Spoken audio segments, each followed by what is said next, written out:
Anyhow, my guest here is Robert Bassano, and we'll do the introduction. How are you, Robert? I'm good. I'm good. You? Oh, I'm doing fantastic. I'm very excited to have you. There seems to be I guess everyone's aware there's an awakening of some sort afoot, but what I am seeing is a whole new vanguard of scientific minds willing to challenge the things we've been told all these decades. Sorry, I'm trying to get my phone off here. But anyhow, I just did a show with Brian Mullen, which I'm going to release, and he's an engineer who announced within a 24-hour period of me announcing that we believe space is some sort of liquid. Now, can you quickly describe for people the video that you published 2 weeks ago? And I will preface it by saying I know it's been mirrored in a lot of places. I first saw it labeled with a title that said something to the effect of "Grad Student Proves the Hubble Space Telescope is a Lie." But anyhow, can you please give us the original title of that video and where it is posted? Well, the original title of the video, there were two videos that were put out. The first one was the NASA Deputy Team Program Manager has never seen Hubble in real time in 25 years. And then, based on the information that he shared with me in our telephone conversation, I did, because I did a reference comparison to the Hubble Space Telescope and SOFIA, which is the Stratospheric Observatory partnership between NASA and the German Space Agency. And SOFIA has a nearly identical technical construction and specifications as Hubble. So wait a minute. Let me stop you right there just to make sure we let people understand. Basically, what you're saying is, in your professional career, and I want to preface this by saying I believe Robert's involved in machine learning, artificial intelligence, and some very high-end things. He's a grad student. I believe, Robert, you're still working on your master's degree, right? Yeah, I'm a first-year grad student, and astrophysics and this type of science has never been my mainstream interest in academia.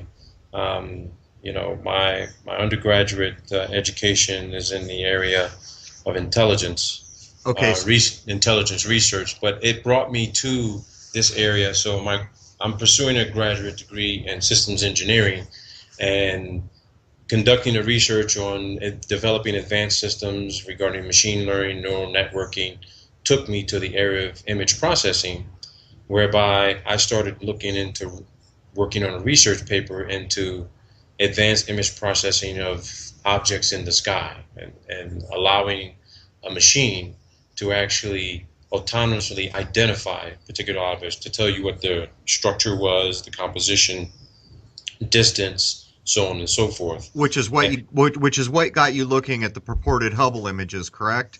Yeah, I started looking at the Hubble images, and as I was going through conducting my searches, I found a lot of data on NASA's website. I found data on Google, and then I started to look through the university system for other type of videography and photographic imagery, and I stumbled across SOFIA, and I said, wait a minute, I've seen this image before.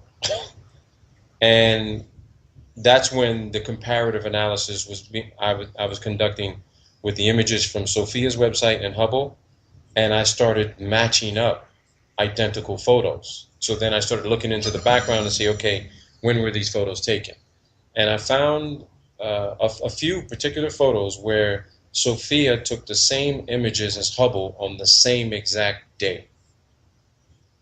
And we should clue people in. The SOFIA is basically an airplane. I think it's a 747. Yeah. Robert will correct me if I say anything wrong here.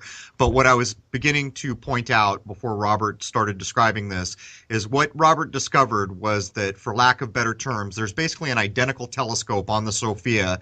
It's one of many different systems the SOFIA can run, but it's pretty much identical in capability to the Hubble Space Telescope. So let me throw it back to you now that you are finding an image that is identical taken by SOFIA and the Hubble taken on the same day.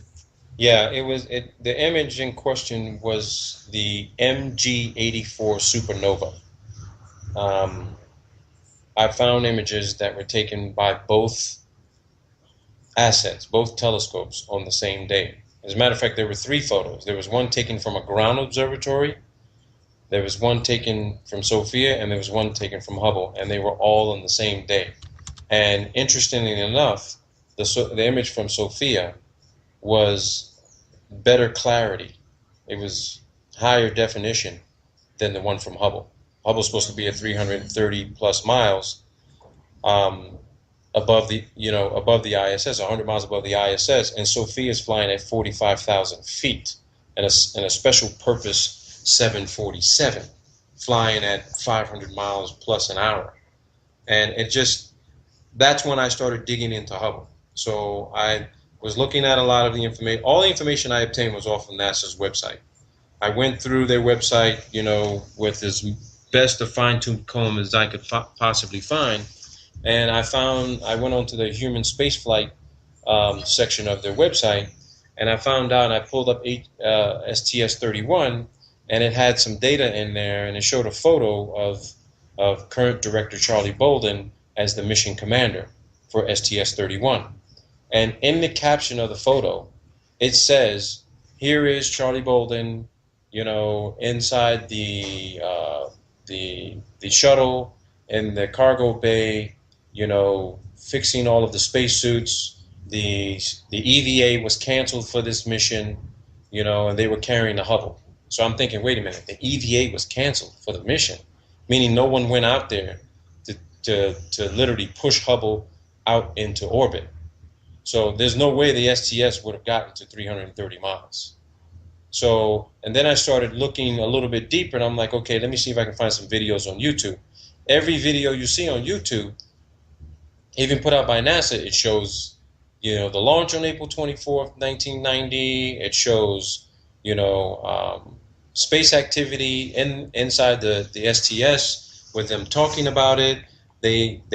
What you see on the video, what looks like Hubble, they show the arm moving, and they're trying to take it out of the cargo bay, and then you don't see anything else. You see videos of servicing missions, and I wasn't putting into question too much of the servicing missions, but I said, okay, let me look into this a little bit more.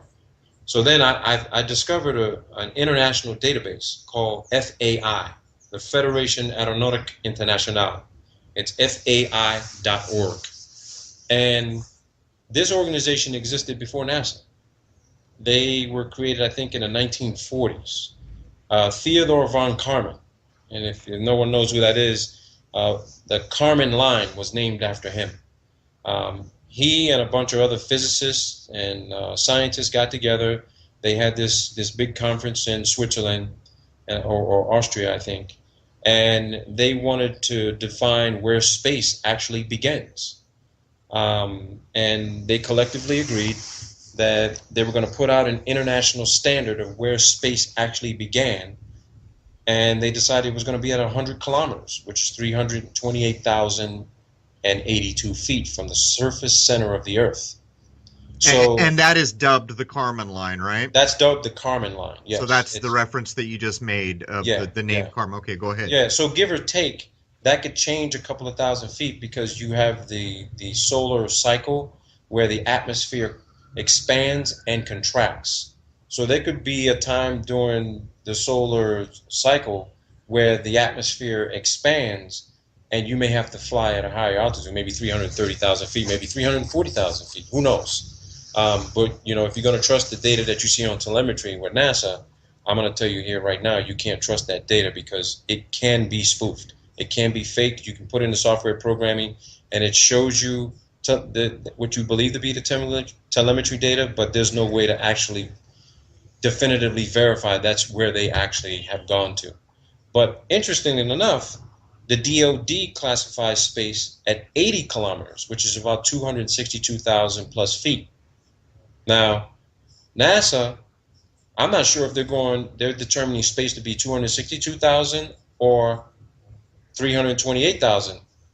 Regardless of that, when I went looking in the FAI database and I typed in I went to FAI.org, I went to space records. Now, something that needs to be cleared up here. Just because it says space records on their website, that doesn't mean that a record needs to be set. Okay? Because if that particular section of the website clearly states that, oh, this is only for records that have been set, then why would you put the servicing missions in there?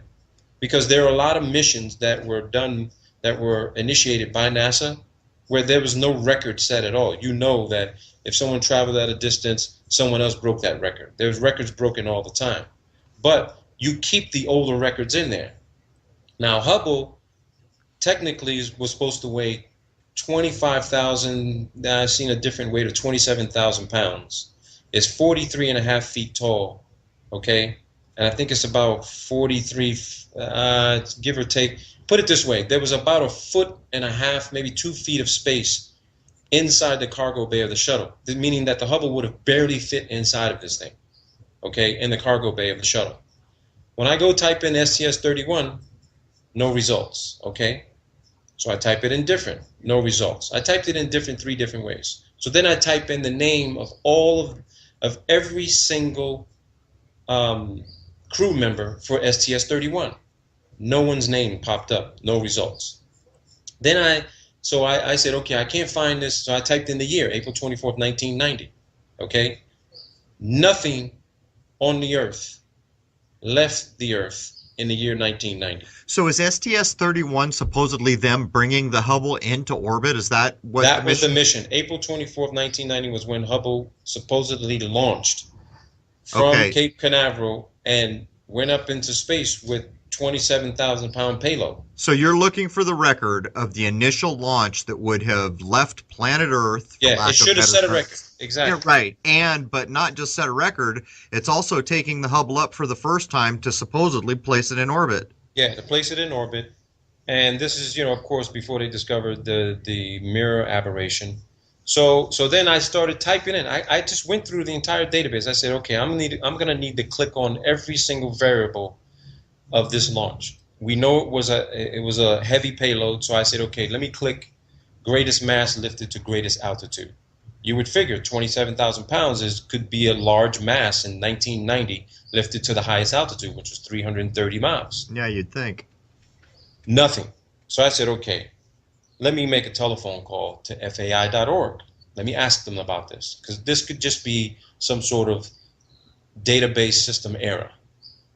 Maybe there's something wrong with my system. So I cleaned my system. I cleared cookies, caches. I restarted everything, did a security audit, all of that. Logged back in again, tried it out again. Okay? And I was getting the same results. So finally, a week later, I get an email back from FAI asking, and they answered. They said, I'm sorry, but the information you provided us, we have no records of this mission. Right? So, holy smokes. On the face of it, on the face of what you were saying, is that the actual mission that would have brought the Hubble telescope into space for the first time to place it in orbit, to do what it was supposed to do, there's no record of that mission. Yeah, they said there was no record. But the guy said to me in the email, he says, could you provide me some additional data? So I said, okay, and I sent him the link for the Hubble Space Telescope. I sent him the mission data that's on NASA's website, kind of summarizing the mission. And then I went a little bit further, okay? The UN, the United Nations, has a space administration. Everything that's launched off the surface of this Earth, okay, that's going to be propelled into the sky and for space, has to be registered with the UN. You're kidding. I'm not kidding you. I can give you the link. You can go to the UN's website. I put a video up about this, okay? And you can go to the website and you can check it for yourself. Okay, I put a video up about it, and I'll give that to you later. Yeah. But I went to the UN, and it showed, and literally, you see the list. The United States registered the launch, okay? And then it goes in the description. It tells you the description of the object that was launched into space. So it says, it was a space vehicle carrying people. There was disposable, rockets that were disposed of, and then non-functional objects. That's what it classifies. So it didn't say anything about a telescope. No, it said nothing about a telescope. Wow. Now, I needed to do comparison. So I decided to enter in the nomenclature and the ID for another telescope that they claim to be out there, okay, which is Chandra, the Chandra telescope. That's that Yep. video that's titled Flat Earth 747 Sophia, the real Hubble, and Chandra telescope. So the Chandra telescope launched 9 years after Hubble. So I'm starting to think to myself, wait a minute, why would you send another telescope up there that could do the same thing as Hubble 9 years later? I'm like, so immediately I'm thinking, oh, wait a minute. Now I'm getting some evidence to prove Hubble doesn't exist, and they might have brought it back down because they put up a more advanced telescope that happened to be out in the same area where Hubble should have been. Except you can't even find the original manifest record No. or indication of any kind No. that a high-tech telescope that barely fit in the space shuttle was launched into orbit in the first No, place. I couldn't I'd find say it. that's pretty good evidence on its own. Yeah, that's and then I had to make sure because, I asked him, could you please check again, please? I said, what's the procedure for submitting, information to FAI to have something put in the database? He says, well, we get information from the agency who's giving us the data to be launched. They give us the mission data after they've come back, and usually the guy says within 3 to 6 months it's put into the database and he said it's registered and certified as a record. I said, okay, so you're saying nothing was ever submitted? He says, well, I went to go look into the archive files. There's no file there. There's no paper file. I said, okay. So I left it at that. When I go to the UN Space Agency and I look up Hubble and I see that they don't even describe the telescope, but then when I look up Chandra, it actually describes what Chandra is supposed to be looking at. And here's the shocking thing that I haven't revealed to anyone yet. You'll be the first one I revealed it to. When you go to the UN Space Agency's website, okay? Yeah. When you go to the UN Space Agency's website and you enter in Chandra, Chandra is supposed to be looking at the sky, at stars, okay? Okay. Chandra's not looking at the stars. What the hell is it looking at? Okay, I'm going to read to you exactly what Chandra's going through. But while I'm doing that, I'll finish talking about Hubble. So that's why I decided to make the telephone call to HST. So I wanted to ask about this, and I made the call cold so that everyone could see it, and no one could accuse me of, oh, this is all fake. He staged this, yada yada yada. I called down the phone list. And I got a hold of the deputy program manager and, said my name and what I was interested in doing. And yeah, what I'm interested in doing is bona fide. And, I am working on advanced imaging processing application. And we just basically had a conversation about this. And he said in the 25 years that he had been, with the program, he'd never seen Hubble in real time. He said he had only seen the servicing missions. Now, is this the Sophia guy or the Chandra guy? No, this is the Hubble guy. This is the Hubble guy. So wait a minute. This is an actual. Okay, so wait a minute. I got lost there for a second. What is his title? What is his gig? Okay, Mike Maslinsky is the deputy program manager, operations manager for the Hubble Space Telescope. Okay. I'm caught up. Gotcha. And so what you're saying is when he's never seen it, I mean, what are we talking about here? He's never seen data collected. He's never seen, live images, raw images. He's seen data collected, of course, because it's sending down signal and telemetry data, to let them know what the health of the assets is supposed to be. But he never saw Hubble get put inside. I see. Okay. The STS cargo bay. Gotcha. He said he's seen servicing missions, but he didn't clarify if those servicing missions were actually being viewed in real time. Okay? And for me, for someone who's questioning if we even go to space, there's no telling. Those images could have been from anywhere. That's right. Okay? And to let you know, they have a green screen in the aqua training tank. Which I have seen, and I have, since I initially found that, I've tried to find good images to make people aware. They hide the hell out of that green screen. As a matter of fact, I think it rolls up or something into a little tube because most of the images where you could get a peek at it are now not so easy to find. Yeah, you're right. You're absolutely right about that. And the thing is that I've got photos showing them, the astronauts underwater, putting the new cameras inside the Hubble. They're supposed to be, these new cameras. And when you match that up with the photo that they claim that they actually did it in space, Yep. it's perfect. Now, you'll have people to debate that. It says, oh, the reason why it's perfect because that's why they practice in the pool, so it could be exactly the way they did it on the ground. Yeah, I'm not going to disagree with that. But when you do photo forensic analysis, okay, you could see where there's problems. You could see people talking about space bubbles and everything like that.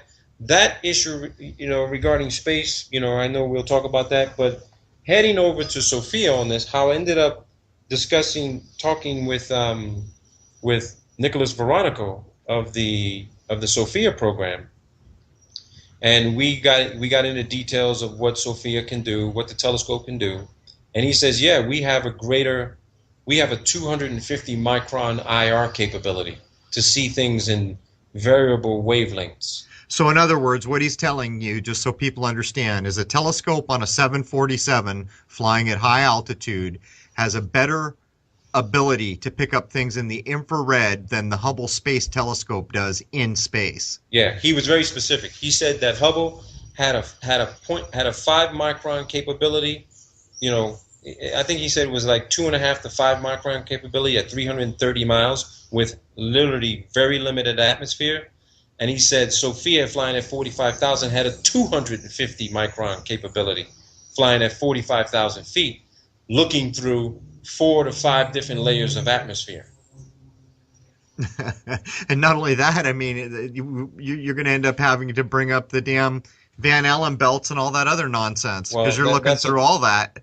Yeah, that's another. Van Allen, I can tell you some things about him that'll probably shock you because I got a hold of some of his files from the University of Iowa, and he falsified his research. He never got a rocket to 2,400 kilometers and 10,000 kilometers. Well, I mean, we should stick on point for now, but the Van Allen belts is just more poppycock, just more nonsense. It's just weird. It's just weird. Yeah. So Nick starts to describe to me everything that Sophia can do. So I brought up the question to him. I said, you know what? Let's do an apples and oranges, because he says, what Sophia can do and what Hubble can do is apples and oranges. I said, well, which one's the apples? Which one's the oranges? And we started giggling and laughing about it. And he says to me that when I asked him, I said, well, hey, I saw a photo taken on a specific day of the MG84 supernova, right? He says, yeah, I know about that. I said, you do? I said, well, can you explain to me how Sophia took the same exact picture of Hubble on the same day of the same exact object in space? He goes, yeah, I can do that. He says, I was on that mission. I said, on that mission? You mean you were on board Sophia when you took that photo? He says, yeah, we did that. Jackpot. And I said, I was saying to myself, oh my God, I can't believe he just said that. And it confirmed what I had already believed. So I took my own, of course, my accusation and analysis and theory, and I had someone confirm it for me, and that's all I needed to confirm. That's all I needed to confirm. And when he told me that Sophia it has 7 different instruments, telescopes. He said 7, he couldn't tell me which telescopes, but he says they had 7. He sent me the list of telescopes. And some of them have different nomenclature names. Like, you're not going to see the common names you think were launched on rockets. But I can tell you, looking at the technical specs, every space telescope they claim that's out there is not out there. It's actually on Sophia. Now, I'm not going to say every single one, but he says they can retrofit and change out the telescopes every 2 days. It takes them 2 days to change it out and put in a different one. Yeah, I mean, I'll say it for you. Nothing goes above what we call low Earth orbit, including machines. But I mean, I've got to ask you, you saw the list of, so let me back up a second. So people listening understand what Robert just said was the Hubble Space Telescope doesn't exist. He demonstrated at least 3 good reasons why you can prove that. but then he correlated it with the Sophia, which is a 747 flying at high altitude using an almost identical telescope, which is apparently even a little better than the supposed fake Hubble telescope. But of the seven, and I'm sorry, so what's being said here is Robert is saying there would even be no need for a Hubble Space Telescope because Sophia could take any of the images in the first place. Yeah. But you saw the seven types of scopes. Are any of them optical? Are any of them human eye visibility? I'm not sure on that. You're not sure? Something I want to, because I'm still looking at the technical spec data, and I'm trying to compare it to other stuff that they claim that's out there. But what I was wondering is because, back in the 90s when I first got my first scope, and I believed at the time Hubble was real, and got a film camera and spent hours tracking stars trying to get my own mini Hubble images before I started to realize it's all nonsense. As I began to research those images even back then, what you find is nearly none of it is even claimed to be in the visual spectrum in the first place. Well, the interesting thing I wanted to clarify is this, is that Sophia's program, the 747, came online, I think, in early 2000, okay? So anyone wanting to challenge if Hubble exists, because it launched in 1990. And then had bad eyes, right? It had bad eyes. They had to go correct it, supposedly. So there's even a longer gap time there that works in the favor of your argument. Well, the interesting thing is this. Even I found a video online that was put out by the National Science Foundation regarding Antarctic balloon launches. And they provide a chart of, a graph chart showing, on the left-hand side it shows altitude, and the bottom, horizontal line shows payload weights that a balloon would be able to carry a specific object to a specific altitude for a specific amount of time. And if people look up the EBEX experiment on YouTube or online, they launched an 8,000-pound telescope, which was probably 2/3 the size of Hubble, on a balloon. It looked nearly identical to Hubble. It was almost 1/3, maybe 2/3 the size of Hubble. 8,000-pound telescope. They took it to about 130,000, 150,000 feet in Antarctica. Wow. The balloon program is older than the space program. We have been using balloons for aerial reconnaissance, intelligence, and surveillance longer than NASA has been in existence. Right. I mean, there's the whole Picard thing that's coming to light now, which probably gave the name to the Star Trek captain. But it's also being used in a Hennessy commercial, which demonstrates space is liquid, and that there's I don't know whether you want to call it a firmament, I call it a barrier, that there's some sort of a barrier up there. But anyhow, go ahead. Well, yes, I've said the Hubble doesn't exist because it's not in any official database. And to go back to what you had asked me before about Chandra, the official document I'm looking at right now, published on the UN's website. The website is UNOOSA.org. Okay? When you go to the online index of objects launched into outer space, you don't have to have any record. It's every object ever launched is in this database with the United Nations Office for Outer Space Affairs. When I pull up the data on Chandra, which was launched 23rd July 1999, it went to an apogee of 72,064 kilometers. The general function of the space object is described as, and this is Chandra. Yep. Spacecraft engaged in investigation of spacecraft techniques and technology. Read that one more time. Spacecraft engaged in investigation of spacecraft techniques and technology. That's a hell of a way to word telescope. No, get this. It says what the function of the space object was supposed to be. Chandra is supposed to be looking out at the universe, at stars and nebulas and all this other nonsense. They describe it as a spacecraft that is looking at another spacecraft and how it's performing and what type of technology. Wow. based on my interpretation, my own interpretation, people can go online and look at this for themselves. This is telling me that Chandra is not up there looking at the universe. They're looking at another spacecraft Well, I mean, at 72,064 kilometers. that's incredible. I mean, when you began to word it, it was pretty clear that it wasn't describing any optical or otherwise device. But I'm guessing you're about to tell me that there is no entry for STS-31.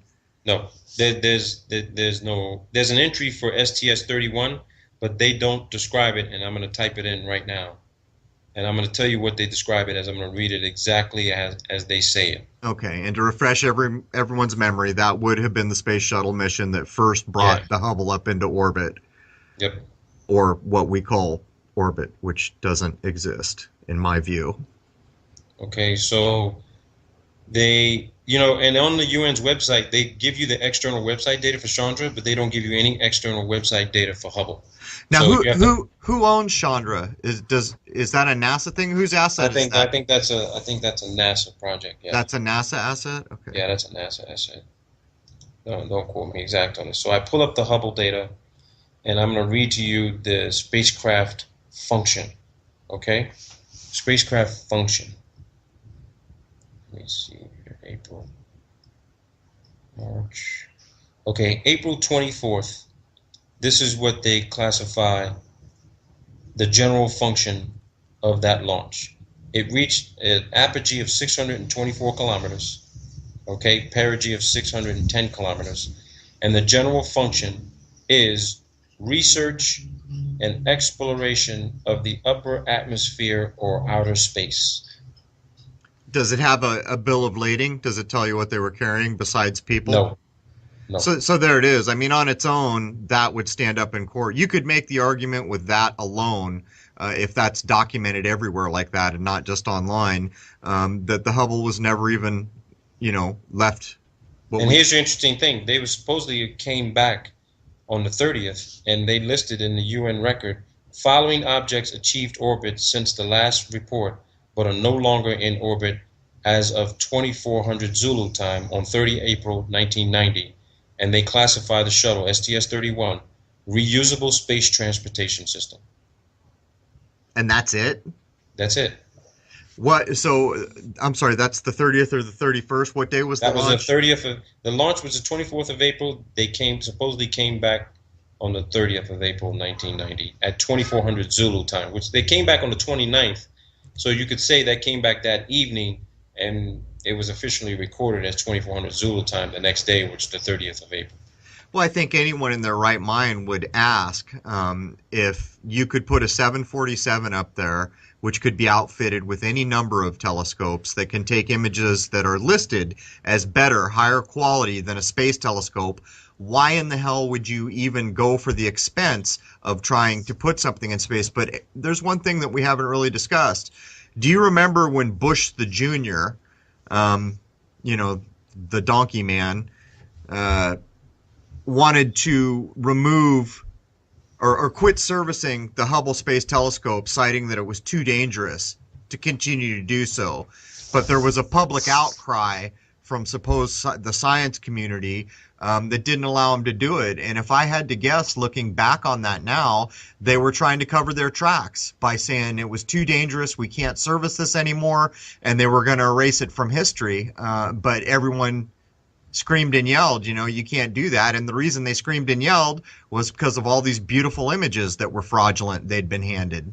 Well, here goes the additional link analysis, that I hope supports, the claim and proof that Hubble never left the ground. And here's the additional data that a lot of people didn't look at. Hubble, the cost of Hubble was $1.5 billion. Okay? Jeez. Now, the total program came out to around $2.5 billion because they had to fix the mirror. Actually, no, they didn't fix the mirror. They realized they couldn't fix it in space. That's what they claim. And they had these additional cameras developed, which was somewhere around half of maybe a couple of $100 million each. And, right? and I have a feeling if you look at the launch time to the time that they put the glasses on and fixed it, that would further bolster your argument for the Yeah, Chandra. Yeah, exactly. But yeah. here's the interesting thing. When you always follow the money when it comes to fraud, okay? I found out, I researched how much Sophia cost. It cost the exact same amount of money it cost to build Hubble. It cost $1.5 billion to build Sophia. Now get this, it gets better. It gets better. So what I'm thinking is, I think I know what happened. They realized that Hubble, because see, every space object has to go into the Glenn Research vacuum chamber to undergo the same conditions it would be under when it was, if it ever gets launched into space, right? So they put it through those conditions. When you put it through those conditions, you have to test the systems to see if the thing will malfunction, right? Yep. So I think that when they put it in the Glenn Research Center, they identified the mirror aberration and says, oh my God, what are we going to do? So they went ahead with the launch, empty shuttle, okay? Empty shuttle. They went ahead with it. They posted on their own website, they scrubbed the EVA, the extravehicular activity. They canceled it, right? They didn't talk much about it. And what happened was they had to go to Congress to ask for another $1.5 billion to $2 billion to put it on a 747. I think that they gutted the original Hubble. They took all the components out of it. They built another mirror. They had to, because Hubble's mirror is supposed to be, I think, 2.5 meters, 2.7 or 2.5 meters.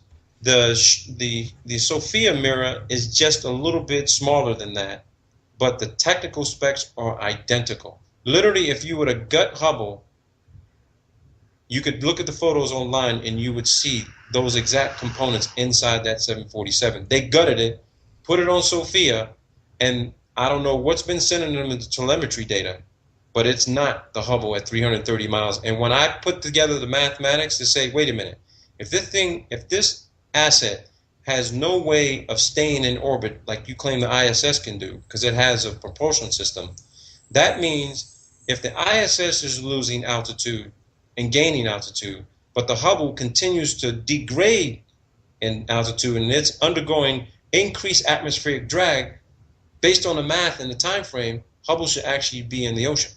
Yeah, but I mean, what you just described, I mean, I think I could give you a better, Columbo synopsis here. Yes, sir. They took the money for Hubble. They never built it. They built a dummy model which got showed to the public. The reason for that is because nobody can go above low Earth orbit, and they knew they could never put it in space. And to top it off, like my last guest, Mr. Mullen, who's an engineer, is demonstrating why rockets and ion propulsion probably would not work in the vacuum as described if in fact space were a vacuum. But to take this further, they then went to Congress and got another billion, having pocketed the first billion, and all they made was a model, and they built an identical piece of equipment and put it on Sophia, a 747. But Yeah. for some reason, the one they put on Sophia actually, from specs, could see a little bit better than the one that was supposed to be in space. The problem with this whole argument becomes, and you demonstrated it in the clip that first introduced me to you, was there was no damn way. There was orbital mechanical problems from the description and the math that we were handed in the first place, in the same way that the ISS suffers. The ISS gets away with the lie because of the ion propulsion boosters or whatever ridiculous, silliness they're telling us. But the fact remains, what you said is true. There were no thrusters, no boosters, no nothing on Hubble, which means by their own rules, its orbit will degrade and it will burn up.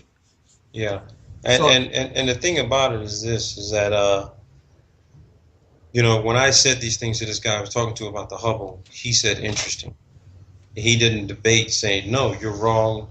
It's still up there. I couldn't get a sense of whether that guy was couldn't. completely clueless or the best freaking straight face in the history of NASA. You don't sit at a desk as deputy program manager for 25 years and never ask yourself this question. And he even said himself in the phone call with the guy about HST, he says, you know what?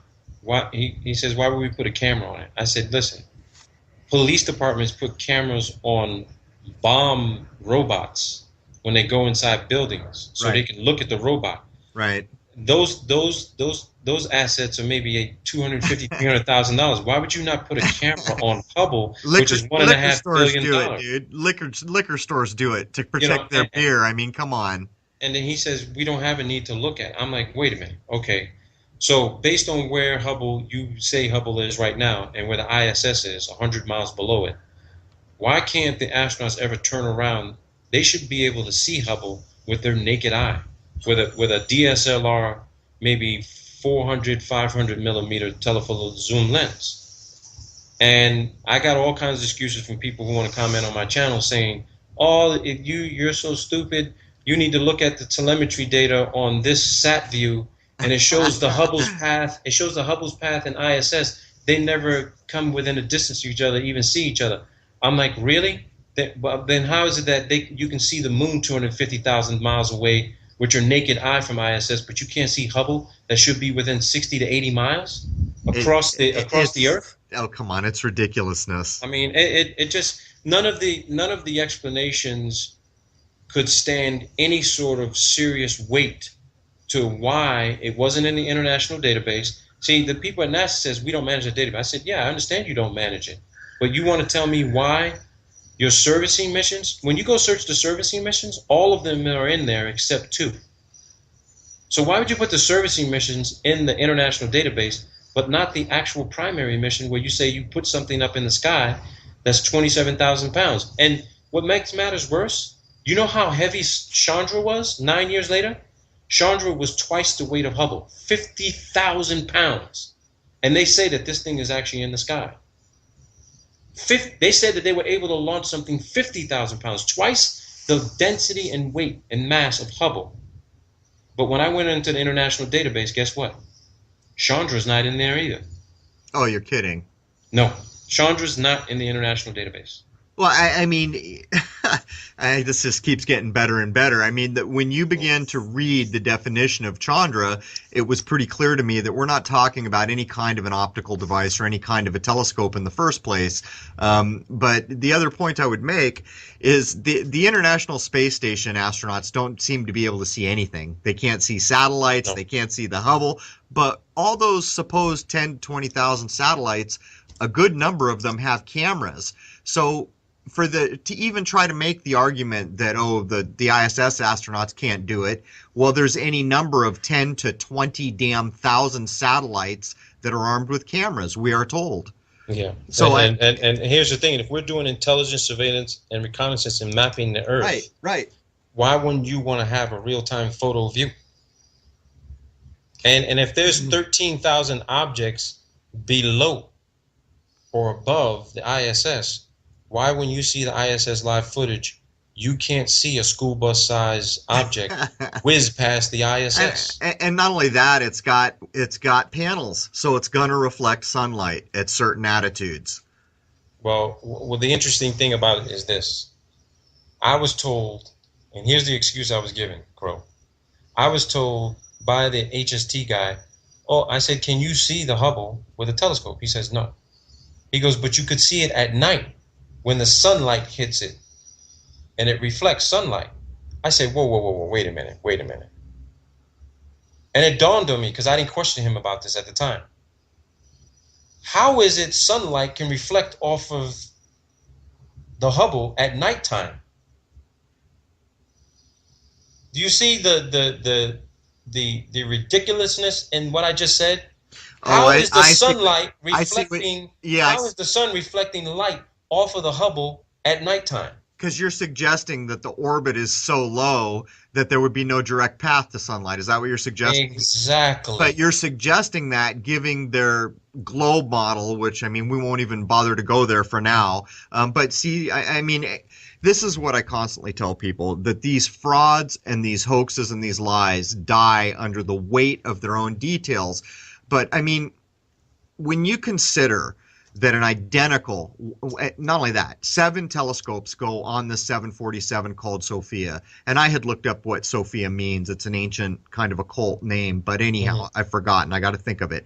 But they put the identical scope there, and then they turn around and have the gall to put the data up for someone like you to determine that the infrared ability is actually significantly better looking through supposed atmosphere, the barrier, to space, all these things.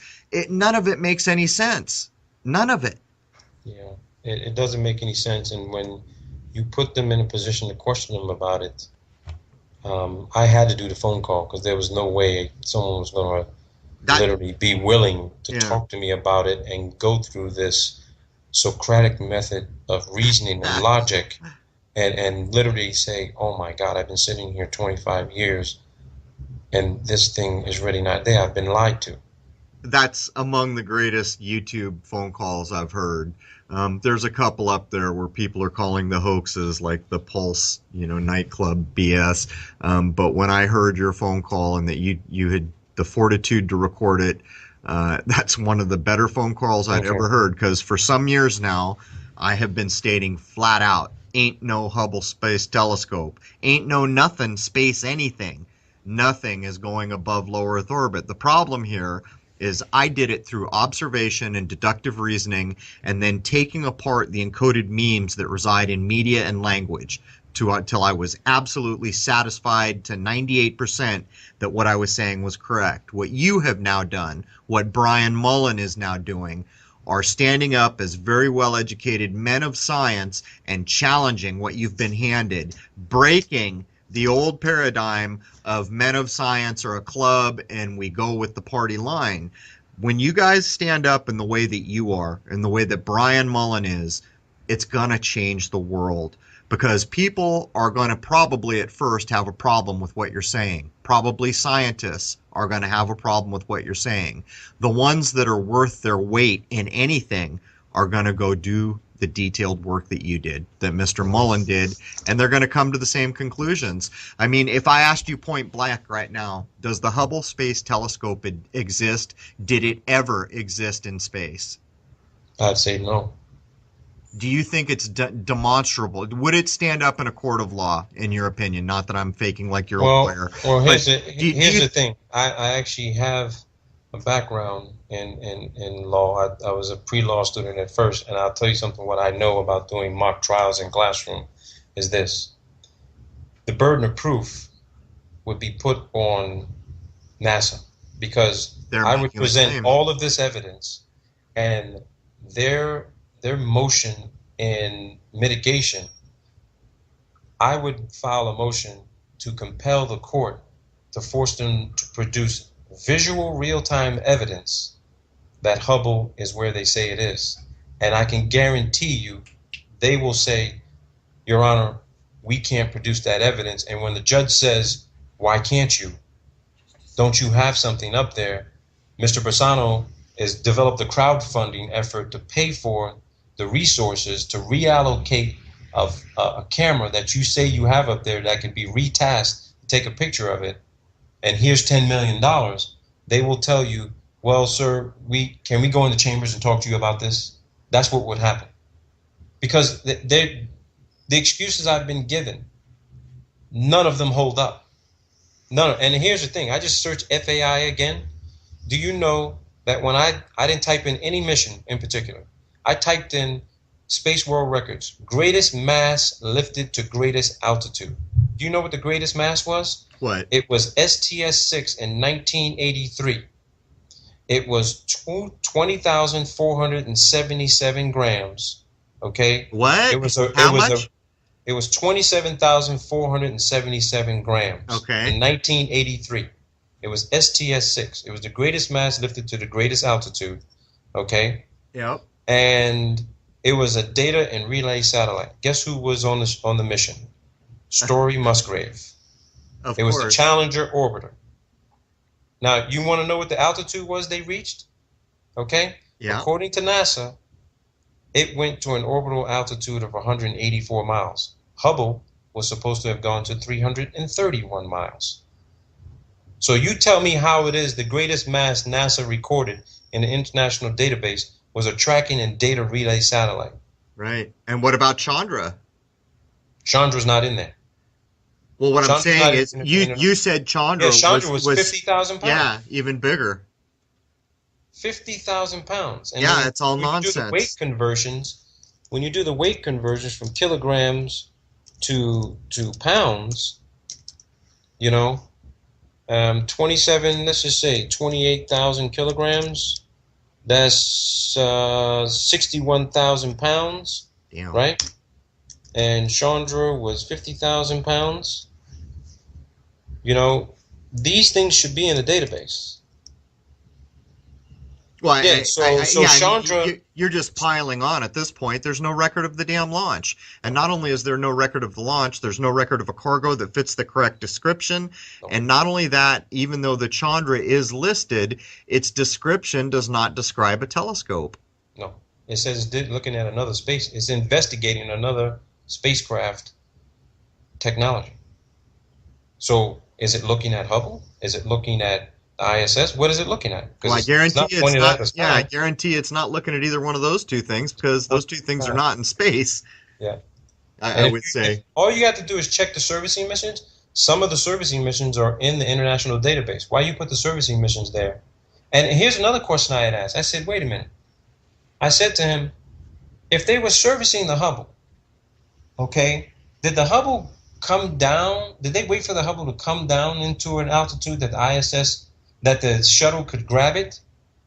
And, or did they go up to the altitude where Hubble was?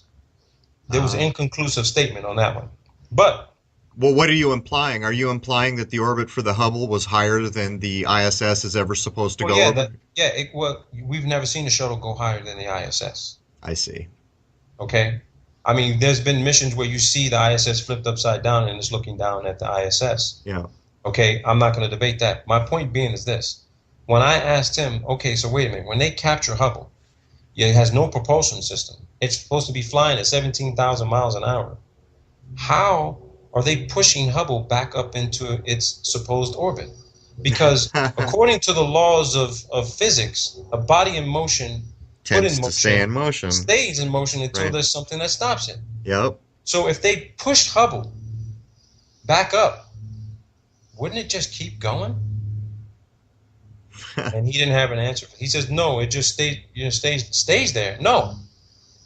27,000 pounds, if you use, there is no man that can calculate and estimate how much force they need to push on 27,000 pounds in a microgravity environment and really be accurate enough to say, okay, I think if I give it like, 100 pounds of force because I'm 100, say the guy's astronaut's 200 pounds. He gives 100 pounds of pushing force or 50 pounds of pushing force.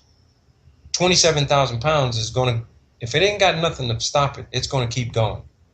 It'll slow down, but it'll keep going. Well, I mean, the argument here starts to gain ridiculous proportions in the first place because you are looking at a supposed object in a supposed orbit that had no corrective energy devices, no ion propulsion. He said it had some sort of gyroscope. So that means that it was supposedly put into orbit, BS, and then it degraded the whole time it was there until an STS mission occurred.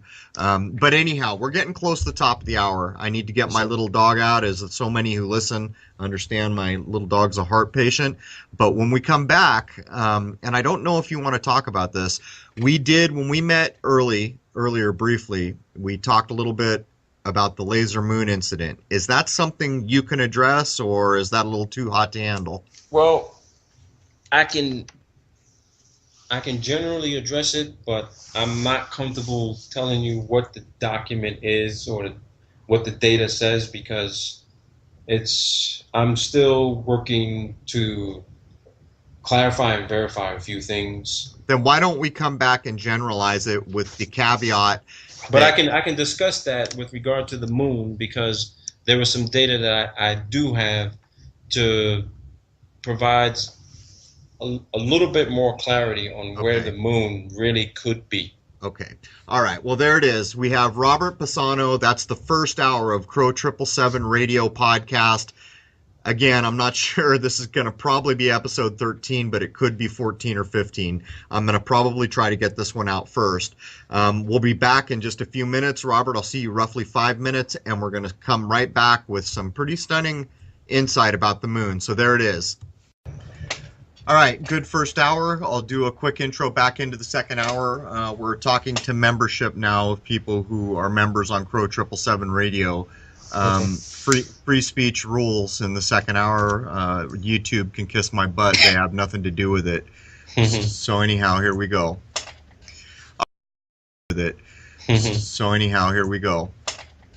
All right, welcome back to the second hour of CROW777 Radio, what is likely to be episode 13, although it should have been scheduled for episode 15.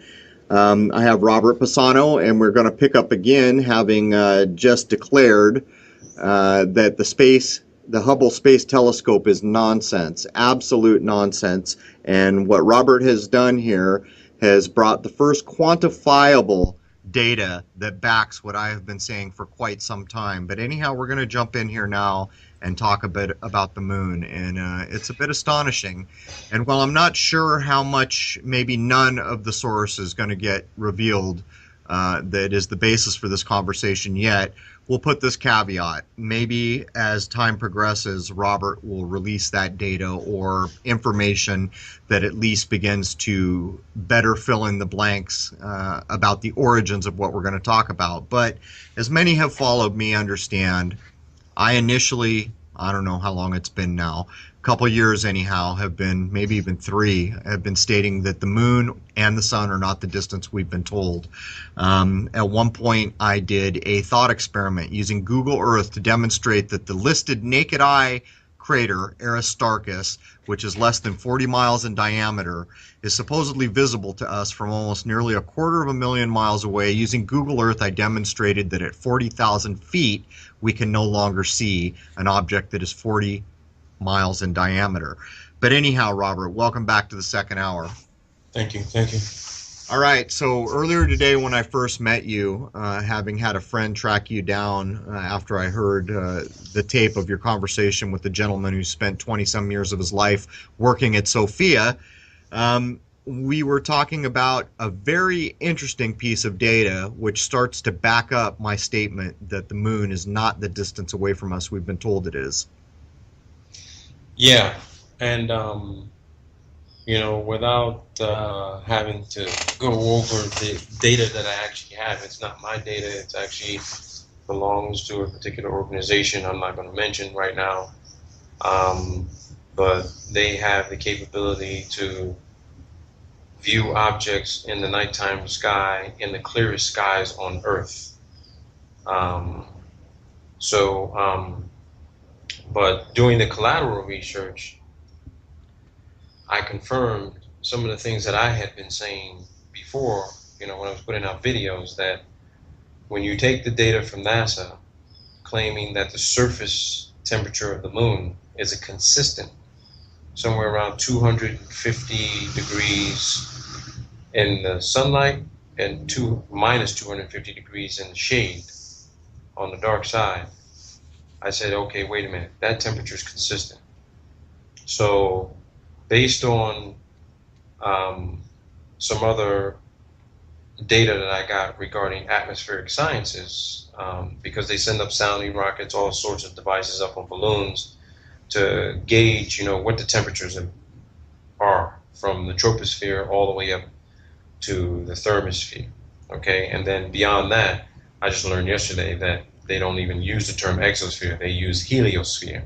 Which is very telling, because to call something the exosphere implies that it is outside or in space. Yeah. And then when you turn around and call it the heliosphere, I mean, what are we talking about? Is that now the track of the sun or something? It makes very little sense. What it means is that there is no exosphere. It's the heliosphere, and it's the sun projecting its atmospheric layer down, making the thermosphere at the temperatures actually increase the higher you get. So the higher you get, which means the closer you would be getting to the sun, the hotter it's going to get.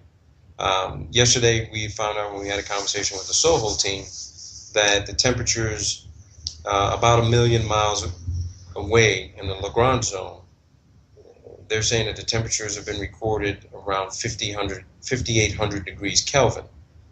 So the temperatures of the moon in the daylight, when the moon's shining, and they're saying that the sun is reflecting its light onto the moon, but if you want to get into the whole biblical thing, they're saying that two lights were created, one for the day, one for the night.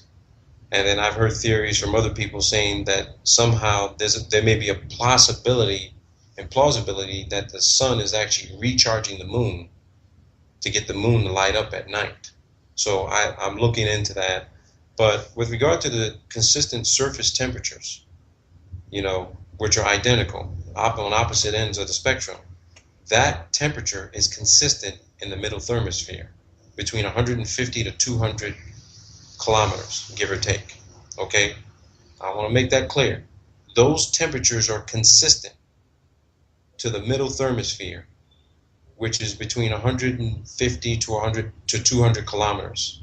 Okay? Okay. Now, the moon can't be, based on that temperature, the moon can't be at 258,000 miles from the Earth.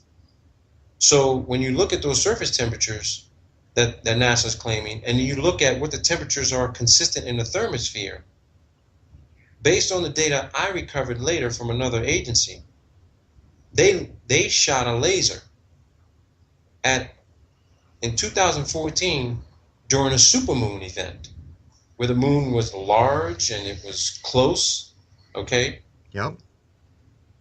And they confirmed what I thought, that the moon is actually less than 100 miles from the surface of the Earth. So that totally took me for a backward flip, because I had never put out a video saying we never went to the moon. I had been listening to people saying that the moon landings were faked. Stanley Kubrick did it all. They did it on a soundstage. No one's been able to provide any kind of smoking gun for me. But when I started looking at the moon and I confirmed what I had believed, I said, wait a minute. Is it possible they went? Because then I started looking at NASA's footage where they were asked the questions in real time. Remember those interviews that were conducted? Hey, can you explain how you got through the Van Allen belts? And the astronaut says, well, I don't think we had to ever worry about that. I think somehow we went around them. Yeah, he didn't even really know. Yeah. He didn't know anything about it. It was ridiculousness. Exactly. Yeah. And then it dawned on me, I'm like, wait a minute. These astronauts are all saying the same thing. And if the Van Allen belts are as dangerous as they say they are, and according to the science on the South Atlantic anomaly, there's supposedly the Van Allen belts dip down to 200 to 300 kilometers over in our atmosphere off the coast of Brazil. Wait a minute. The Van Allen belts dip down to 200 to 300 kilometers over the coast of Brazil in the South Atlantic? And they call that the South Atlantic anomaly. Well, I mean, this all starts to become very ridiculous because as a former U.S. Marine Corps radio operator, we were trained to bounce radio signals off what's called the ionosphere. I recently went to look up where the ionosphere starts and where it ends, and like everything else, like where space starts, you get all this differing data. But then I got the most up-to-date, supposedly official numbers that they use. And what it said was that the ionosphere, which is charged particles, starts at 30 to 40 miles above sea level. It fluctuates, but it goes out to 1,200 miles. So the supposed ionosphere, which is charged particles, goes into what is supposedly space. And now with what you're pointing out based on data that these people collect, that would mesh with the Van Allen belt as well. So the Van Allen belt would be not only in space, it would be in our atmosphere, and it would also be going through the thermosphere and part of the ionosphere. Yeah, it's all nonsense. I mean, it's all nonsense. If anything, any argument someone can say is that, hey, this is why they call it science. Everyone's saying different things and discovering we're all trying to put it together to make sense. No, I'm sorry. I don't agree. I'm not going to, don't even push that idea on me, because here's the deal. You got one agency putting out the information, and they're supposed to have access to everything everyone else is doing, and you're supposed to be sharing that information. Don't give me, oh, we're not collaborating as closely as we should be. And with regard to the moon, now I'm thinking, wait a minute, they could have gone to the moon. They could have actually got to the moon. So I never put a video out saying that, but let me hand you the smoking gun that you're seeking, because you have a very high education and very good math skills. There's a website out there. Not too high yet. Well, I'll tell you what, you can deal with what I'm going to hand you here. There's a website called aulis.com, AULIS.com. There's a portion of that website that was posted by a former resident of one of the Ukrainian universities. He's a PhD, and he used parallax method on all the Apollo images, or many of them, to demonstrate that picture that says the mountain range is 5 kilometers behind them is actually only 1,000 feet. And this is using parallax method, which means anyone can take the formula he used. Anyone can take the image that's posted at NASA, which is supposed to be untouched, and do this method any day of the week at their bench, which means the experiment is redoable any day of the week. And what he found, and what he illustrates in aulis.com, is that all of the Apollo images he touched and looked at can be shown to have been shot on a soundstage. Really? So I mean, I want you to understand. I did say there's a possibility they might have went there. I didn't say that they did. But right. I would what I'm saying about the moon is they could have went there. Did they go there? I didn't have enough data to conclusively and definitively say, no, they definitely go. I believe what everyone else is putting out with the data. But there's also data out there for the Naval Research Laboratory. In February of 1954, they conducted upper atmospheric testing, launching rockets based off of the V2 design. And they launched about a dozen rockets to get them to max apogee. And not a single rocket got beyond 73 miles. There you go. And that sets aside the fact that this is deciding whether or not we went to the moon is a simple deductive reasoning process. And you brilliantly put deductive reasoning and data against the supposed Hubble Space Telescope to demonstrate that it was fraud. If you look at the fact that JFK in the 60s said, within this decade, we will put a man on the moon and safely return him to Earth in a time where the computing power was less than the average wristwatches these days, they did that in less than 10 years. As a matter of fact, I think it was something like 8 years. Now fast forward to the modern era where Bush the Jr. announced we were going to go back to the moon, and it never happened. Not even a step in that direction was made. And then Virgin Galactic came along. I believe Virgin Galactic has been around for about 16 years now. So in the modern age, Virgin Galactic, with the stated mission of simply going to the edge of space and falling back in, not even going into orbit, with modern technology, everything we learned in the 60s, everything that's been learned since the 60s, can't even put a vehicle up to the edge of space and fall it back in after 16 years.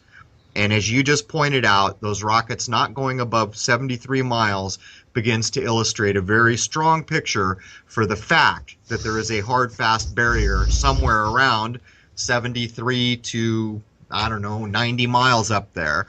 I mean, would you agree with all that? I'd say around that. I'm saying it's within 100 miles, maybe a little bit more, depending on, the lunar cycle. But it sure as hell ain't beyond 200, 300 miles. Yeah, I mean, that's another thing. At one point, I was looking for what's called what's the name of the line again that marks space? I'm sorry, the Kármán line. Kármán line, there it is. I was looking for the definitive measure 3 years ago for where space began. And the funny thing was I was getting numbers all over the place, and the lowest numbers were at 60 miles. Was the claim. That's around the Kármán line. Yeah, and so, then again, you're looking at the ionosphere, which is charged particles going well into the vacuum of space. Well, how can charged particles be in space? They're particles, which means that's not a vacuum. But I would ask you, in the research that I don't want you to divulge the source until you feel comfortable doing so or not. But how solid do you feel that laser test is marking the distance of the moon on the 2014 supermoon as roughly 99 miles away from us? How accurate do you think that data is going to end up being?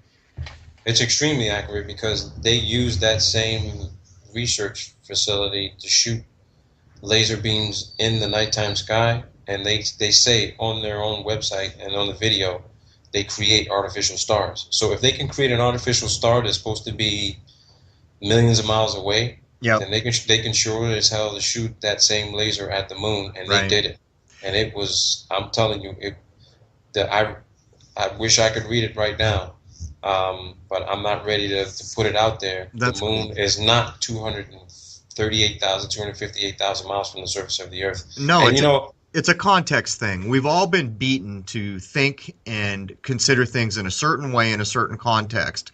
And as a person who observed the moon for many thousands of hours, when you understand finally to throw out everything that's been told you and go out and test it for yourself, you begin to realize that it is patently ridiculous that you're looking at Jupiter in the quality image you can get that's over 400 million miles away. Doesn't work, and that's what led to the experiment with Google Earth to demonstrate that even at 40,000 miles, that naked eye object called Aristarchus crater is not visible. But I've got to ask you, oh shoot! I lost my train of thought. Where were we going? Here's something that's interesting, Crow. Okay. We've all seen images of the ISS, and they show photo at a distance of the moon, right? And the moon's really far away. Yep. Right. But get this, they're showing. Did you ever take notice of the fact that the image they're showing you from the ISS of the moon is below the ISS? Now, some people are going to say, "Oh yeah, the moon is setting," but get this.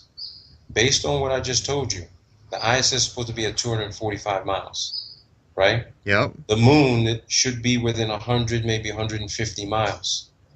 Now you know why they will never pan that camera around in the ISS, because they're afraid one day the moon's just going to come up real fast and they're going to make a mistake and people are going to see it.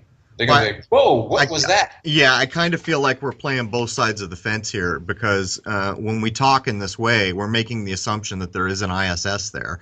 And I'm just making the assumption. Yeah. Right. I think we need to frame this more in a way that demonstrates. I did a video about the ISS, and that would freak you out for your listeners too, because I actually verified that on NASA's own website, when you go track the ISS, it has the word Zarya in parentheses. So I looked up Zarya.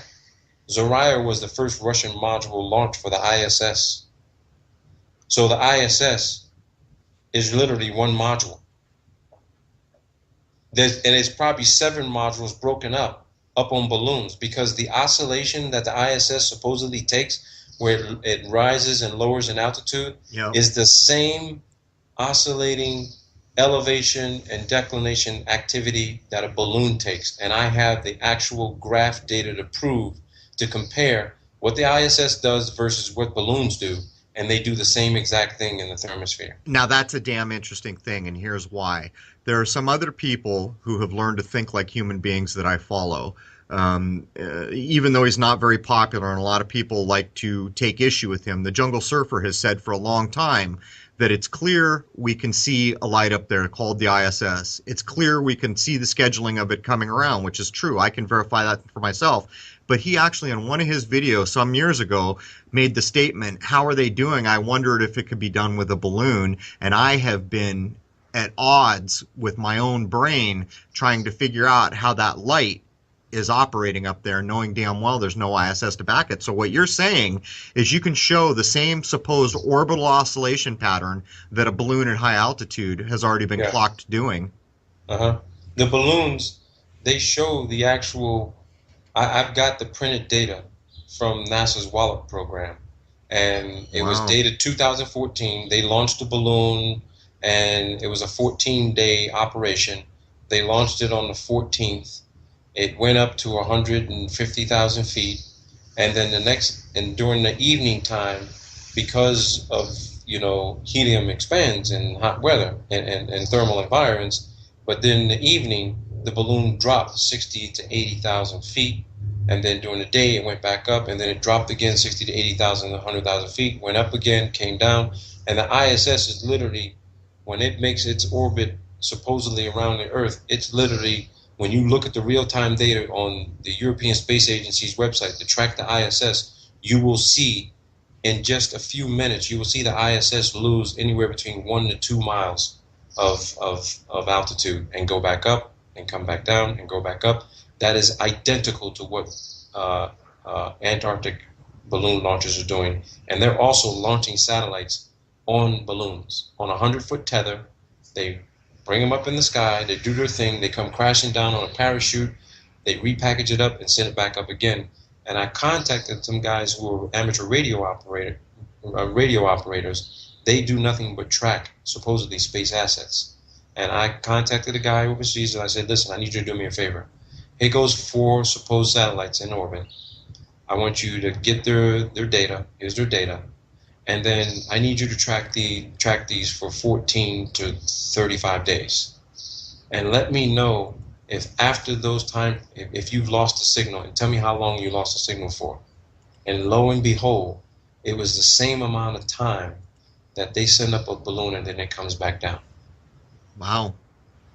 Meaning that when one comes down, they send another one back up. Let me tell you, they spend billions of dollars on the balloon program, and guess what? NASA is actually running short of helium. Right. Now, why do they need all that helium for? The whole world is running short of helium. Because that's how you got to operate the actual. Google Loon, Loon, describes exactly how the satellite program is actually working for communications. Look at Google Loon. Describe it. Here's what Google is describing with their balloon program. They're saying they're going to bring internet to the entire world, launching balloons up into where the jet stream is in the thermosphere, and that these balloons will have the capability to have some sort of propulsion systems on them to move them from one layer to another layer to provide communications, meaning that they will stay along the jet stream which goes around the world, or the thermosphere. They'll be moving at high speeds, providing telecommunications, internet, radio operations, all of that. They'll be out of sight. You won't be able to see these. The guy on Google says the only way you'll be able to see these is with a high-powered telescope. But get this. At nighttime, you don't see these balloons. All you see is the actual device itself being reflected. And if it's at 150,000 feet, your naked eye and your telescope is going to tell you, wait a minute, that's a satellite coming overhead. But you don't see the tether, because the tether is a specific color that can't be seen at night. That's why when they do these orbital paths, they make sure they need to know the lunar cycle. They need to make sure that whatever they got up in the air, no one will ever see it pass in front of the moon, because then you'd see the tether. You'd see the balloon. Yeah, but that's really, I thought about exactly what you're saying. The problem with that becomes this. It would be some pretty advanced calculations, because you would have to assume that if I was still in San Diego looking at the moon and they knew for a fact CROW was out there every night with his telescope, which I used to be, that they don't want CROW filming this, so they would calculate that. But now fast forward to someone in Houston, Texas. That's a whole different line of sight. How difficult would it be to try to block every line of sight all the way across the country?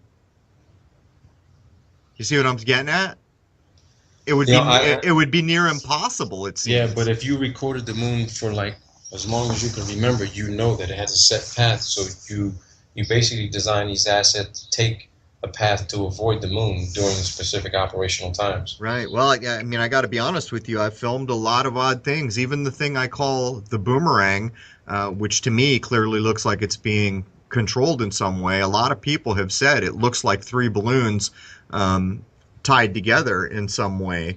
Were we talking about some other thing that had to do with balloons as well earlier? Yeah, I was talking about how they were launching the satellites up, and the issue that we were talking about with regard to the moon, when you were talking about the lunar wave. Yep. I take the lunar wave as it's literally a heat wave that the moon, because of where the moon is. In the thermosphere. It's in the thermosphere. Right. So I went away from the idea of it being in liquid because superfluid liquid helium, brought down to almost absolute zero. Absolute zero, close to absolute zero, doesn't exist up in the thermosphere. Only the beginning, the end of the mesosphere, where the temperature is minus 50 degrees Celsius. So I got rid of the idea that area, that's where the moon was, based on the distance. And but could it be at higher altitudes? It is a possibility that space, there's a because I was asked this question by one of the NASA. He says, well, what kind of densities are you talking about if you're thinking that dark matter could actually be superfluid helium at absolute zero? And this is what scientists are trying to figure out right now. What is dark matter? They actually termed it dark fluid. There's literally a physics website that actually described dark matter, aka dark fluid. And then they've done an experiment with superfluid helium in a research-controlled experiment environment, and they injected particles inside the helium to almost absolute zero, and they fired a laser inside, and you see all of these little star-like kind of things inside the superfluid helium. I did a video comparison, okay, with STS footage of showing space with things flying by because they turn on that infrared camera. Yeah. And I put it side by side with the superfluid helium experiment that was conducted at the University of Maryland. And people who saw the video says they couldn't tell the difference of what was space and what was in the laboratory. Wow. You know, it's funny you should mention that because, I mean, starting in like the end of the 90s, they started publishing on all like their sky and telescope that 85% of the space was missing, and they kept calling it dark matter. So it almost, you got to wonder if this is going to become the excuse when they finally divulge that it is liquid or whatever it is, you know, that they were fooled. Well, NASA's considering it. I talked to them about it, and they said, hey, what kind of densities are you talking here, Robert? When they said that, that means that I came up with an idea that they're actually wanting to entertain. Because they don't know. Well, that's further evidence that they've never been above low Earth orbit, though, again. Well, here's the thing. When I asked if there were temperature sensors on the ISS, and she didn't know, and I said, well, what do you think the temperatures are? She says to me, minus 200 and plus 200. I'm like, okay, well that has to be that's in the thermosphere. That's where the moon could be. And that's when I knew right then and there, this is going to be blown out of the water. Well, that's the other thing. If the moon was truly, you know, marked at 99 miles away, there's more evidence that no one ever walked on it, because that means it's frickin' tiny. You know? It wouldn't classify as a planetary body or even the moon of a planetary body. It would be basically a small meteorite. Think about it. If it's 99 miles away, how big would it be? I mean, you could probably do the math to estimate what a half a degree of sky that we see is at 99 miles. But my point would be, is it would be nowhere near the size we're told, which is what, 1/4 the size of Earth or something like that? Yeah.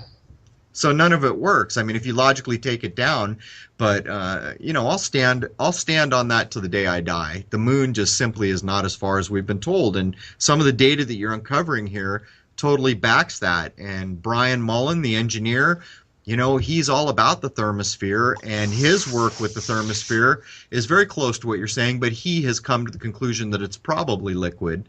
I think he labeled it as H2O. But I mean, if any of what we're talking about is true, what it means is NASA's inception was for the express purpose of lying to us and ensuring that we know nothing about what is called space. That's as clear as day. Because for them to have landed anything on a comet, they've had to go through all that space. For them to have gone to the moon, they can't discover a new Van Allen belt, which they did a few years ago, because they've already been through the Van Allen belt like 9 times.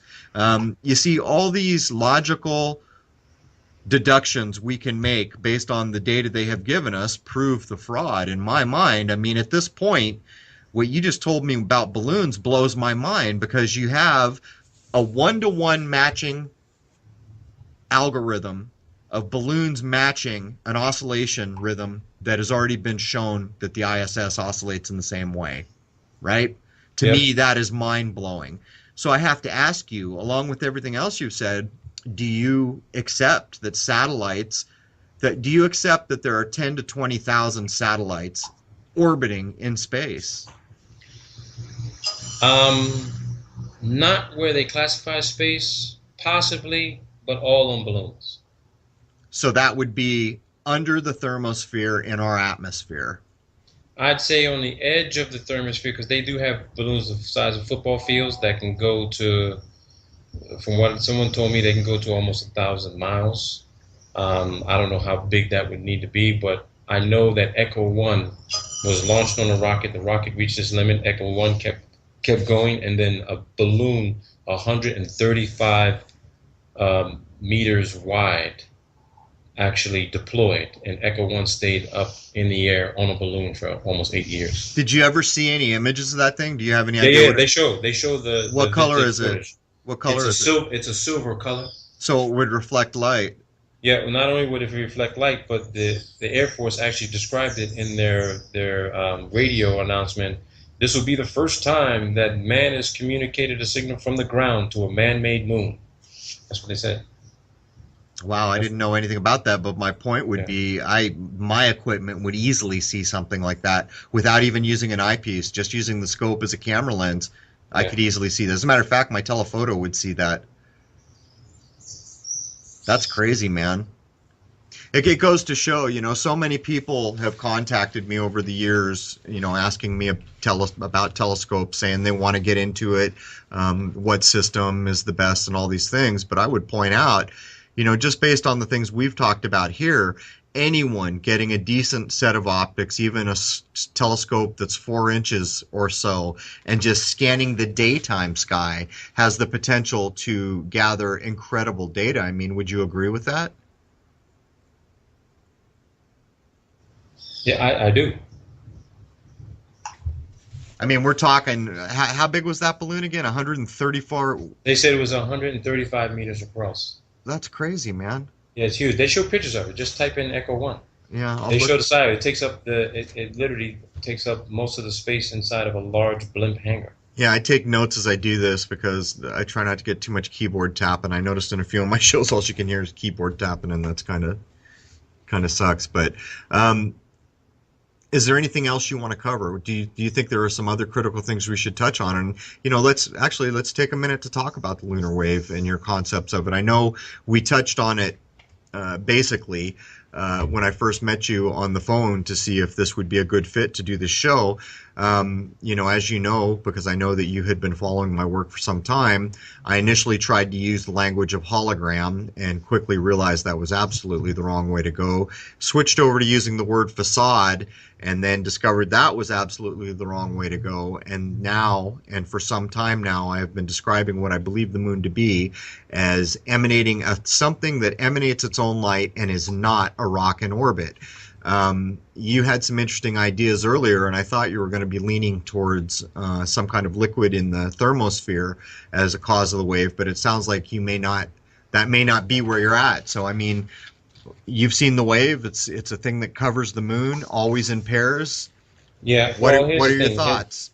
I'm thinking two things here. That it's definitely a heat wave, and it potentially, if someone else is doing it, I think that it possibly could be created artificially. If someone were looking through it through a camera or telescope, you could put an artificial heat source, like say a cup of tea or something like that, under the actual lens. And In the telescope? no, not in the telescope, but maybe get a heat source right next to the telescope that would actually, like say, a heat gun, Well, and put it across the telescope, and you. Yeah, I haven't done it, but I'm just saying. I gotta stop you right there because what I'm I not have saying- what I'm I saying have you, used. I'm just saying the one that you got from that one individual. Well, wait a minute. Let me just describe this. I use an SCT, Schmidt Cassegrain telescope, as do a number of the other people who have shot the wave. The problem here is with a Schmidt Cassegrain telescope, I can put my whole head in front of my telescope, and all you see is a dimming of the light. So many people looked at footage that I had shot and said, that's a bug on your lens. And they don't understand how the Schmidt-Cassegrain telescopes work, where it's not possible to see anything that close to the telescope. As a matter of fact, things are not even in focus until they're many, many miles away. But a bug or my hand or even my whole head in front of my telescope, when it's focused on, say, the moon, you don't see a head, you don't see anything except a slight dimming because my head's so big it blocks a lot of light. And it's not even the dimming you would expect from seeing a whole head in front of an 8. First I used an 8, now I use an 11-inch aperture. You can still see the damn moon with my whole head in front of the front aperture. So I would just suggest that anyone who's using that kind of system, there is no physical possible way to put anything in or around the scope to get that effect. And not only that, in the 2012 footage, the wave is filmed as it begins, the telescope pans above the wave, and then the wave catches up to the telescope, which is also kind of demonstrating that it is filming something, but as I just described, it couldn't be generated in that way. It would have to be software faked or something like that, I think. I don't. There's a possibility. I'm still researching this, CROW. I'll be perfectly honest with you. I mean, I'm coming up with not theories, but viable and plausible possibilities. I am sticking to the fact that the upper atmospheres, I'm not sure what layer, there could superfluid helium is there because it's zero viscosity. Zero viscosity, meaning that if you dropped a bowling ball in a pool of this, you wouldn't know what you dropped it in. It would be completely invisible. It would be invisible, and the bowling ball would just all of a sudden stop. And you'd be like, what's just stopped it? You wouldn't know what it was. Would the bowling ball go into it and be surrounded by it? It would be surrounded by it, but you wouldn't see that. You wouldn't see any wave. You wouldn't see any viscosity type of behavior. Right. See, when they did these experiments, they said that, there's these existing quantum vortices, like hurricanes, whirlpools, all moving in one direction.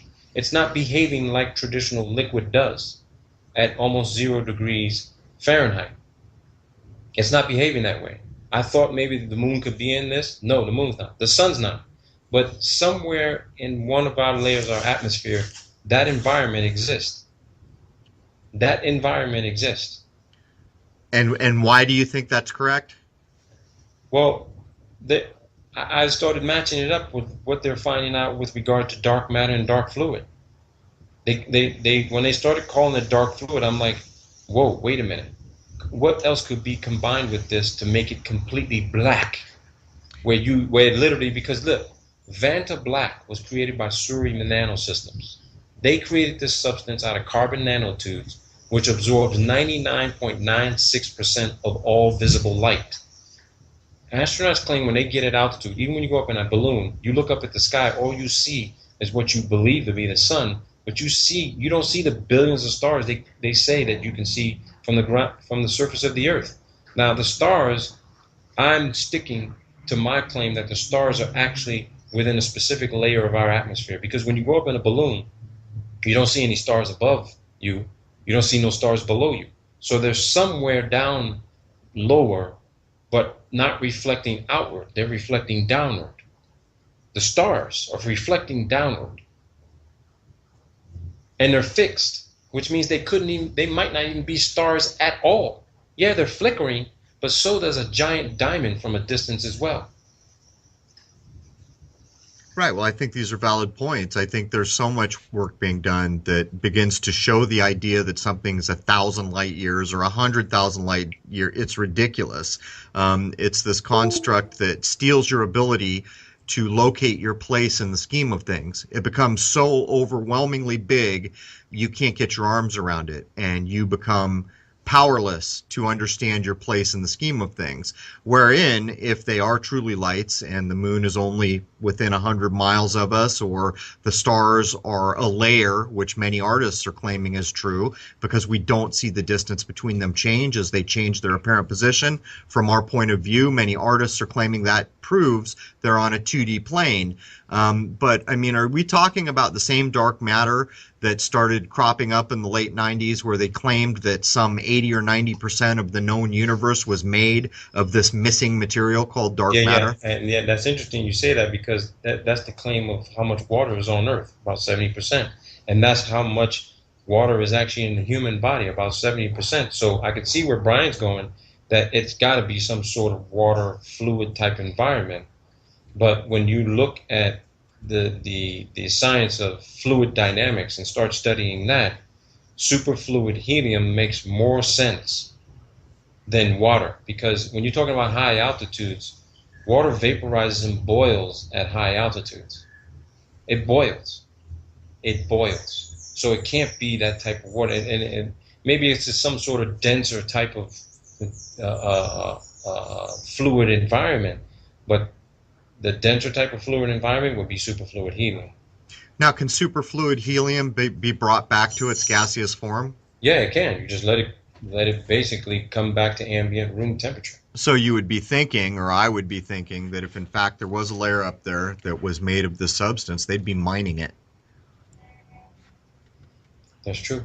You know, it seemed like a logical thing. I mean, they made up this whole silly story about helium-3 on the moon, and that, you know, a teaspoonful could power Paris for 100 years or some ridiculousness. That was one of the stories they put forward about the moon. But I wanted to, I had a note here that I didn't ask you as you were talking about it. You know, a lot of people have been talking about this company that can make artificial stars. Do you know what the stated purpose is for making artificial stars? Do you know why they claim they're doing it? What the function is? You know, that's interesting. I'm still looking into that too. I know two companies that can do it: the Obayashi Corporation and Ale in Japan. Yeah. They create artificial light shows, suns, distant. They can create distant suns and distant planets. So in the sky. Does it seem like it's like an entertainment thing, or it's an entertainment thing? But ready for this? They partnered up with the U.S. Strategic Space Command back in the 50s. There you go. You can be guaranteed the U.S. gave them the technology, and they said they can do it anywhere in the world. You just pay them somewhere between $9,250 per star, and literally, if you wanted a shooting star light show over your house tonight, they just give them the longitude and latitude, and they send this thing up, and they'll do it for you. Now, so that's like a meteor shower. Do they also do fixed bodies that would appear to be? They do fixed bodies. They can create distant suns and distant planets and distant everything. You know, they say it on their website. They say it. I'll tell you. You know, I got to make this comment. All these people who are interested in getting a telescope right now, you could contribute by simply going and getting images from the modern era now of the night sky, and going back to images that were supposedly taken in the 50s or the 60s or the 70s, and doing meticulous comparisons. I have often wondered, when I began to think about the lunar wave, think that I had already come to the conclusion the moon is not nearly as far away as we've been told, that it wouldn't be possible for a human being to set foot on it in the first place. This is my view. I began to consider, was it always like this? Or was there a change at some point? And when you begin to consider a company that could make a false sun in the sky, or a false planet, or a false star, you've really got to be questioning what truly would be behind the need to do this at all. You know, that's what I ask myself. Why would they need to create fake anything? I mean, why would somebody want to pay that kind of money to do that? And the only logical explanation I can come to is nothing is real. I put up a video talking about simulated universe. Nothing is real. You got astrophysicists and theoretical physicists and philosophers on a stage together talking about the very science they're pushing in our faces, and then they're questioning themselves. Could what we be doing be real, or are we just making this up? And quantum strings, and he believes that we're living in a computer simulation. Why, if you're a theoretical physicist and you're an astrophysicist, and you make your money and your life on telling people, yeah, that's Venus, that's Saturn, and then you're going to tell me that there's a possibility that none of that is real? I'm sorry. It was so comical. That's why I made a joke out of it and putting up that video, because it completely contradicts the whole idea of astrophysics even existing, period. Well, you know, I'll tell you what, man. In the last few months, I've been shot so many videos. There's some really kind of astounding work being done on the fake Pulse nightclub shooting. People making calls similar to the one you made. When I first heard, you know, I'd been sent the video a few times, finally saw a mirrored version of your phone call with the Sophia guy. And I said to myself, if this is legit, this is really a milestone. This is a marker that begins to demonstrate that people with good, strong science educations are now challenging what we have been handed. And if that continues to progress, where more Brian Mullards and more Robert Bassanos come and do what you guys have started, the frauds that we see, the lies that we see will not hold up. They cannot hold up. They will all die under the weight of their own details. And so that is really, you know, why I went straight away to see if I could locate you, to see if I could talk to you.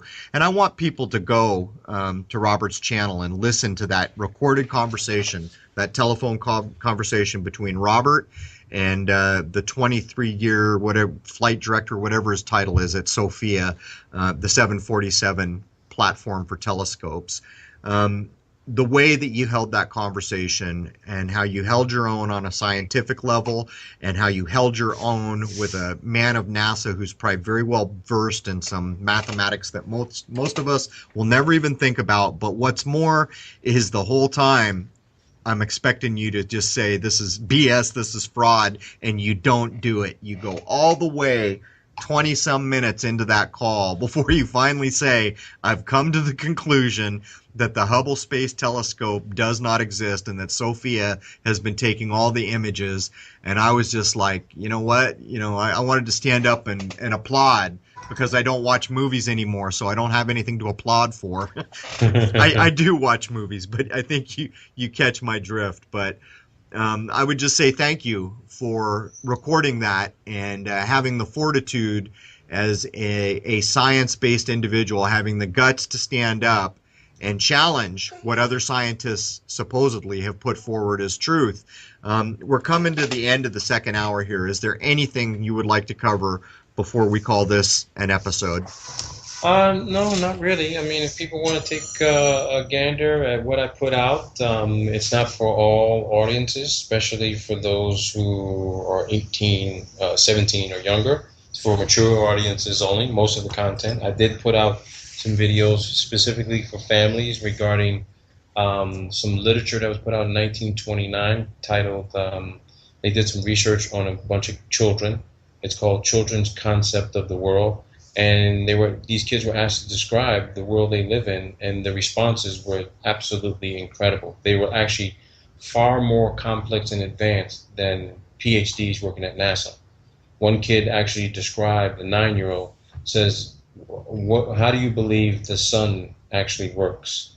And he says, I believe the sun drops through from Europe down below, and the sun sets and it goes through a hole through the center and lights up the rest of the other side of the planet. And I was like, whoa, that was the most interesting thing I ever heard. And they actually showed a picture of what that model would look like. And it was a flat plane surface where the sun literally went around in a circle around the top layer and dropped through somehow into the bottom layer to light up the lower layer. And then somehow it found its way back around and come back up on top again. Wow. How about that? Wow. Yeah, so that was that's for a family to review. There were actually social science research studies done. But the rest of the videos, I'm putting them together in such a way to lead up to that one big reveal. Because I found out yesterday that every single government agency, aerospace company, they use a particular mathematical model titled FEM, Flat Earth Model. NASA has this science in their software applications. They use it all the time. They discuss it, the National Reconnaissance Office. And I asked finally yesterday, to have it clarified. And the guy told me at the Soho team, he says, yeah, we use that mathematics because it refers to a fixed frame of reference that we can use to study everything else. And I say, wait a minute. So you're saying fixed frame of reference. So you're saying the only thing you know is the ground you walk on. And you have to use this math because there's no science for spherical math. That's comedy. And that's basically what he's confirming, that there's no science for spherical math. Is there curvature to the Earth? I believe so. My model that I've agreed with, that I've found out based on the International Ellipsoid Reference System, is that the Earth is undergoing flattening. Okay, it's undergoing continual flattening, which to me, if the outer atmospheres are rotating at high speeds consistently, when you look at that from a centrifugal standpoint, eventually it starts to change shape and you increase the pressure. So there's increased pressure being put on the planet. If you get at a specific altitude, you're going to see the outer curvature based on a 23.5 degree or 24 degree tilt. And that's why you see that. People say it's because of fisheye lenses and yada yada. No. No one has ever seen the Earth with their own eyes, unaided by an optical object at high altitude. That's right. Why is that?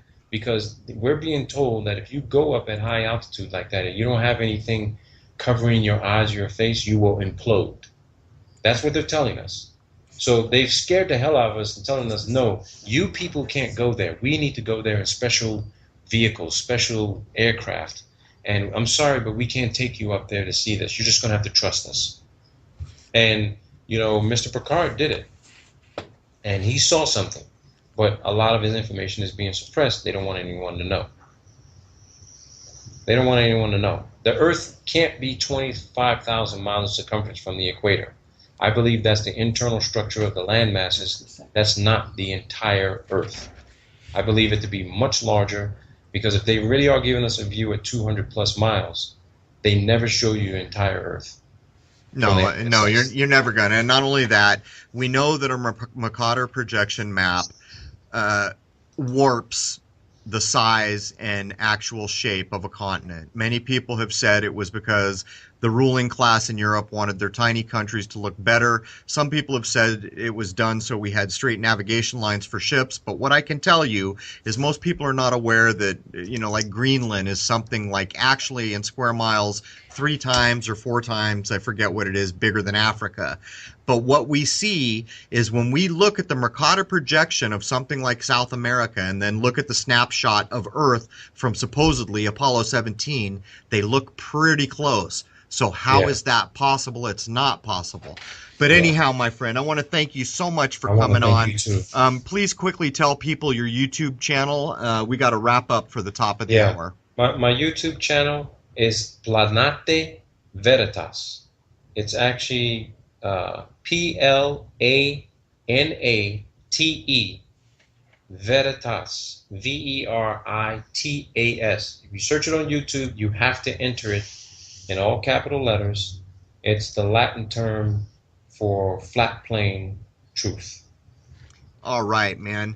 Hey, Robert, thank you so much for having the fortitude to record that call with the NASA gentleman. I'll give them the benefit of the doubt. I give everyone the benefit of the doubt. Yeah, I mean, I give those guys respect. You know, they might have learned some things new that they didn't know about and start questioning things. But I do learn a tremendous amount from them.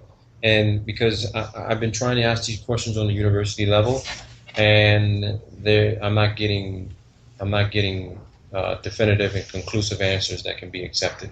Well, so, you know, I thought I was learning a lot from NASA over the years, and if I could offer to teach them one thing, it would be this: go get your crash helmets, because the huge lies you have been telling us are going to come crashing to Earth pretty quick. Yeah. But anyhow, my friend, that covers probably what will be episode 13 on CROW777 Radio, and I will be in touch and monitoring your channel. Thank you so much. Thank you. I'll be doing the same. Take care, Crow. All right. Bye-bye. Bye-bye. All right. I just want to do